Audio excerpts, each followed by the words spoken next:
واضح پیغام ہے، اقرا پڑھی اپنے رب کے نام سے جس نے پیدا کیا، کیا پیدا کیا نہیں بتایا۔ قیامت تک جو علم بھی دنیا کے سامنے آئے گا اس کا خالق پروردگار ہے۔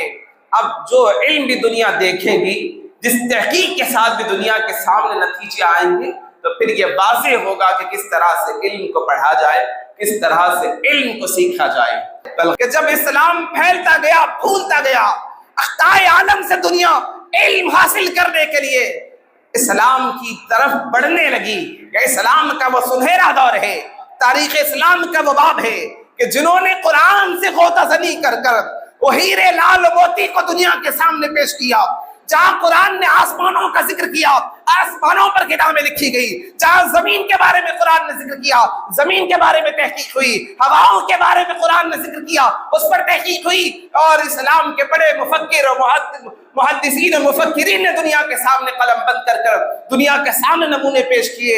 ایک زمانہ گزرا، اس کے بعد جب تحقیقات دنیا کے سامنے آئی، دنیا نے اس کو قبول کر لیا۔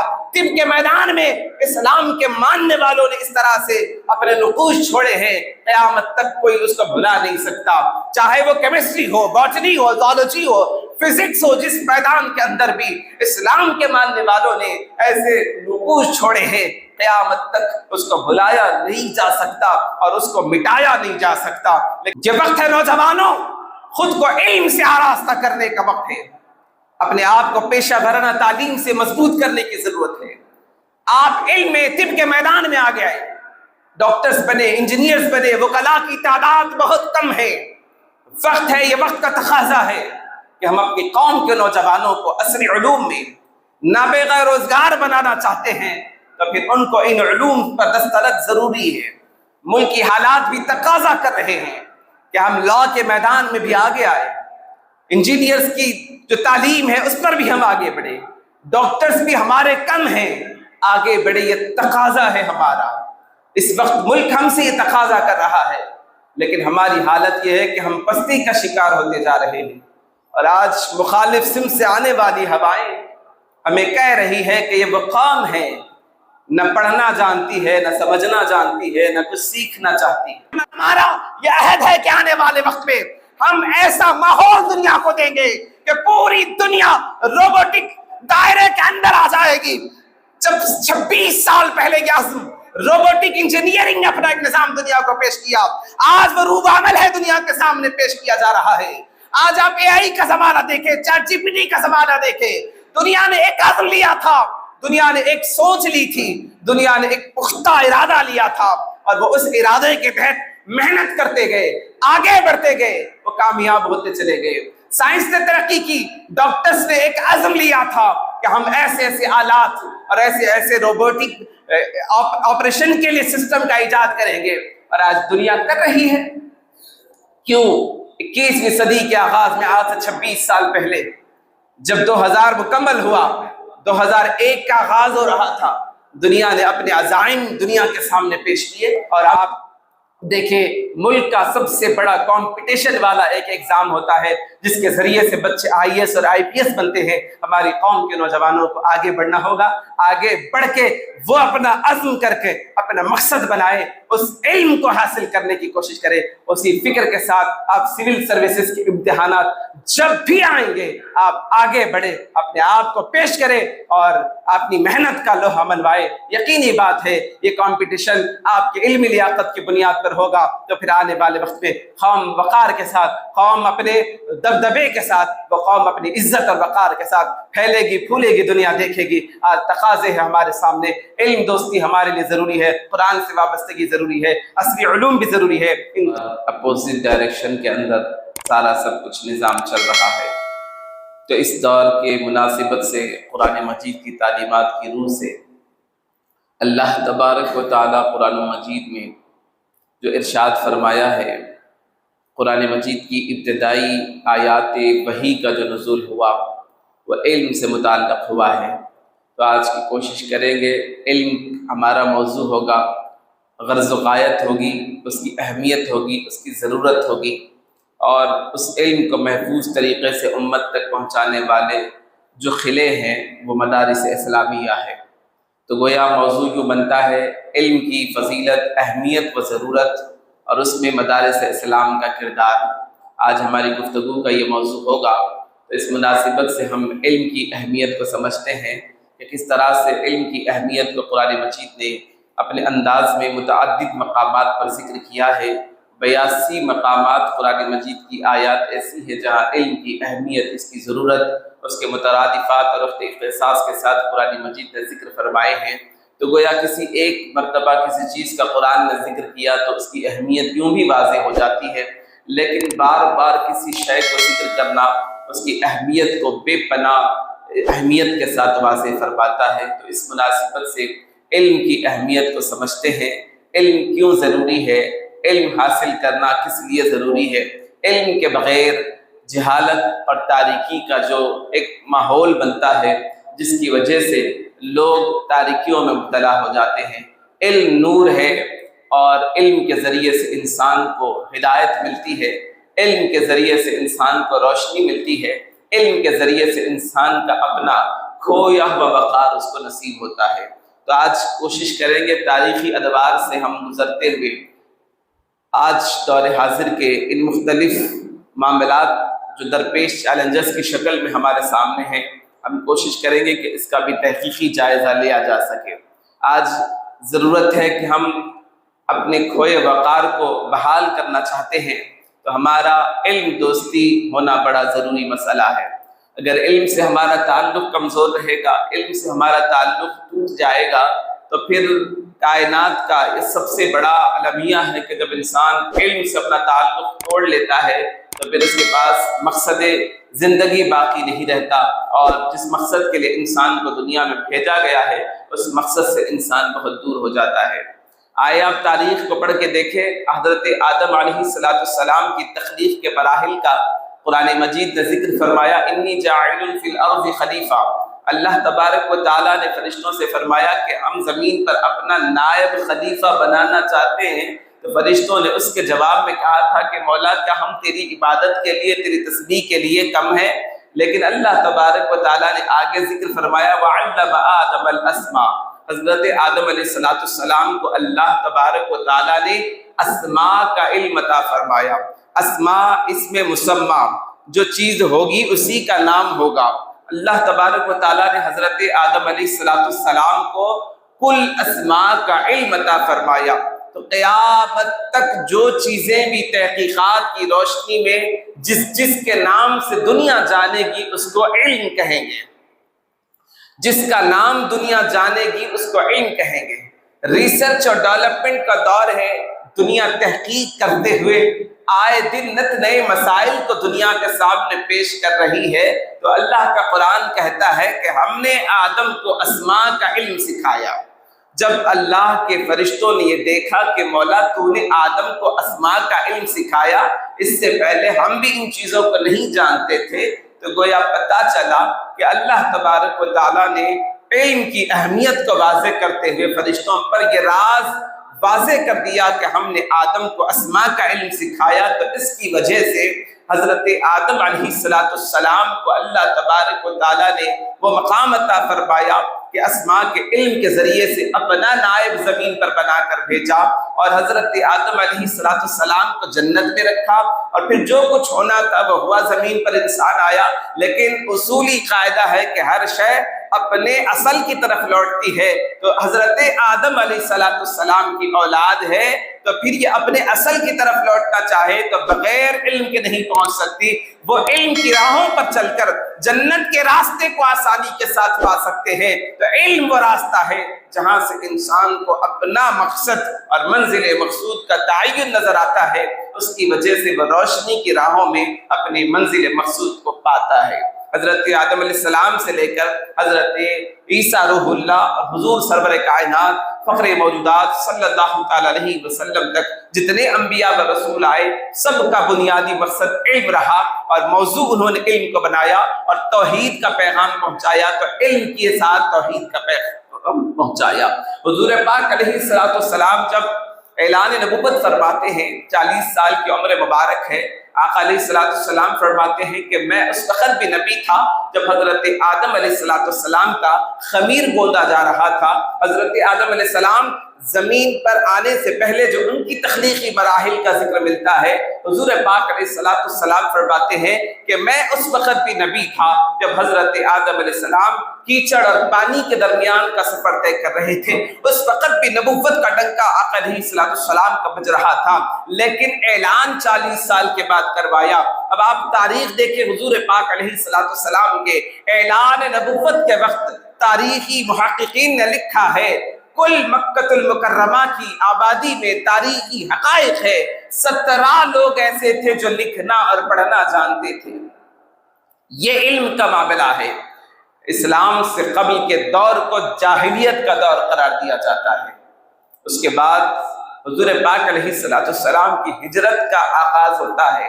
13 سال مکے میں گزارنے کے بعد جب میرے آقا علیہ الصلوۃ والسلام ہجرت فرما کر مدینہ طیبہ پہنچتے ہیں تو اس کے بعد جو دور تاریخ نے دیکھا ہے، جس انداز میں حضور پاک علیہ الصلوۃ والسلام نے اپنے اصحاب کو علم سے وابستہ کیا اور اسلام کی جو درسگاہیں بنی، حضرت زید بن ارقم کا مکان اس وقت مدارس اسلامیہ کی بنیادوں کو پیدا کر رہا تھا۔ اس کے بعد اصحاب صفہ کی وہ جماعت ہے، مدینے میں مسجد نبوی میں مسجد کے صحن میں ایک چبوترا ہے، وہاں پر صحابہ بیٹھ کر علم دین حاصل کرتے ہیں، قرآن و حدیث ایک دوسرے کو سکھایا کرتے۔ یہ اسلام کی تاریخ کا سب سے پہلا مدرسہ ہے جہاں سے اسلام کی ترویج و اشاعت کے لیے بنیادیں قائم ہوئی۔ صحابہ نے ایک دوسرے کو علم دین سکھایا، علم دین جو سیکھا تھا وہ دوسروں تک پہنچانے کا کام کیا۔ تو یہ تاریخی حقائق ہے۔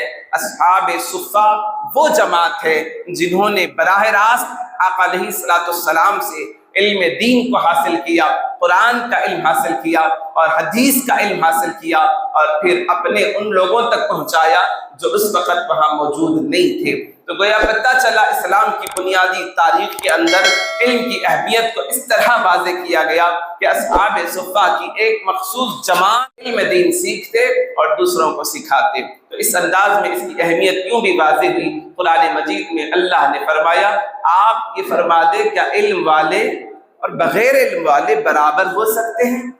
ہرگز نہیں ہو سکتے۔ قل هل يستوي الذين يعلمون والذين لا يعلمون، علم والے اور بغیر علم والے دونوں ایک جیسے نہیں ہو سکتے، درجے میں برابر نہیں ہو سکتے، اس لیے کہ جس کو اللہ نے علم عطا فرمایا وہ اس علم کی وجہ سے روشنی کی راہوں کو پاتا ہے اور منزل مقصود کی طرف سفر گامزن کرتا ہے۔ تو اس لیے علم کی اہمیت کو اس انداز میں بھی واضح کر دیا گیا۔ تو قرآن مجید کی جو ابتدائی 5 آیات وحی کی نازل ہوئی تو جس کے اندر علم کی اہمیت کا واضح کیا گیا، علم کے مقام و منصب کو بتایا گیا، اور اللہ تبارک و تعالیٰ نے وہاں پر علم کون سا ہے کیا ہے یہ نہیں ظاہر فرمایا، اس کے مفعول کو واضح نہیں کیا۔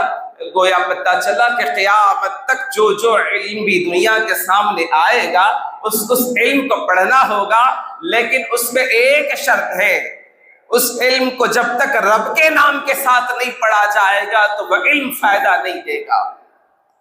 علم فائدہ اس وقت دے گا تب اس علم کو رب کے نام کے ساتھ پڑھا جائے، اس علم کو رب کے ساتھ وابستہ کیا جائے، اس علم کو رب کی رضا کے لیے پڑھا جائے، اس علم کو اپنی آخرت کو سدھارنے کے لیے پڑھا جائے، اس علم کو اپنی دنیا کو بہتر بنانے کے لیے پڑھا جائے، لیکن اس میں شرط ہے کہ اس علم کے ساتھ رب کا نام لیا جائے۔ اقرا باسم ربک الذی خلق، واضح پیغام ہے، اقرا پڑھی اپنے رب کے نام سے جس نے پیدا کیا۔ کیا پیدا کیا نہیں بتایا، قیامت تک جو علم بھی دنیا کے سامنے آئے گا اس کا خالق پروردگار ہے۔ اب جو علم بھی دنیا دیکھے گی، جس تحقیق کے ساتھ بھی دنیا کے سامنے نتیجے آئیں گے، تو پھر یہ واضح ہوگا کہ کس طرح سے علم کو پڑھا جائے، کس طرح سے علم کو سیکھا جائے۔ کل غرض یہ بتا رہا تھا کہ حضور پاک علیہ الصلوۃ والسلام نے جب اعلان نبوت فرمایا تو 17 لوگ عرب میں مکہ المکرمہ میں لکھنے والے پڑھنے والے تھے۔ جب حضور پاک علیہ الصلوۃ والسلام حجۃ الوداع کے موقع پر خطاب فرمایا، تاریخ گواہ ہے، 1.25 لاکھ صحابہ آقا کے سامنے موجود ہے، نگاہ نبوت مصطفیٰ کے فیض کا عالم ہے کہ سب لکھنا بھی جانتے ہیں، سب پڑھنا بھی جانتے ہیں۔ یہ حضور پاک علیہ الصلوۃ والسلام کا فیضان کرم ہے۔ اب آپ دیکھیں جو قیدی بنا کر آ جاتے ہیں ان کو فدیہ کیا ہے، ان کی آزادی کے لیے چھوٹنے کا سبب کیا بنا؟ تاریخ گواہ ہے کہ اگر کوئی قیدی بن کر آ جاتا ہے، اگر وہ علم جاننے والا ہے، آقا علیہ الصلوۃ والسلام نے اعلان فرمایا کہ وہ جو علم جانتا ہے، لکھنا پڑھنا جو جانتا ہے، وہ اہل مدینہ اور مدینے کے بچوں کو وہ علم سکھائے گا۔ جب علم مکمل کر دے گا تو اس کی آزادی کا اس کو پروانہ دے دیا جائے گا۔ تو گویا تاریخ انسانیت میں اس طرح کی تاریخ آپ کو نہیں ملے گی کہ ایک قیدی کو علم سکھانے کے بعد اس کو آزاد کر دیا جا رہا ہے۔ اس کی آزادی کی ضمانت یہ ہے، اس کی آزادی کا بزدہ پروانہ یہ بن رہا ہے کہ وہ اپنا علم جو جانتا ہے وہ سکھا دے اور آزاد ہو جائے۔ یہ تاریخی حقائق ہے تاریخ اسلام کا۔ غزوہ بدر کے بعد جتنے قیدی بن کر آئے تھے ان قیدیوں کی آزادی اسی صورت اور اسی شرط پر طے پائی کہ وہ آزادی اس وقت ملے گی کہ وہ اپنا علم جو لکھنا اور پڑھنا جانتے ہیں وہ اوروں کو سکھا دے گا تو ان کو آزادی دے دی جائے گی۔ یہ تاریخی حقائق ہے تاریخ اسلام کی۔ لیکن آج دنیا نے اپنے مزاج بدلے ہیں، قانون ایسے نافذ کیے جا رہے ہیں، تاریخی حقائق ہے۔ آج دنیا ایک الگ موڑ پہ آ چکی ہے۔ جو قیدی بن جائے گا، ترمیم کر کر قانون بنائے جا رہے ہیں کہ جو قیدی بن کر آئے گا اس کو کس طرح سے سزا دی جائے گی۔ لیکن اسلام کا نظام تاریخ دیکھیں کہ قیدی بن کر بھی آئے گا تو اس کی قیدی کی جو آزادی ہے، قید سے رہائی ہے، اس وقت ممکن ہے کہ تو وہ اپنا علم دے دے، علم سکھا دے، اس کو آزادی دے دی جائے گی۔ یہ تاریخ اسلام کی حقیقت ہے کہ اسلام نے اس انداز میں توجہ دلائی۔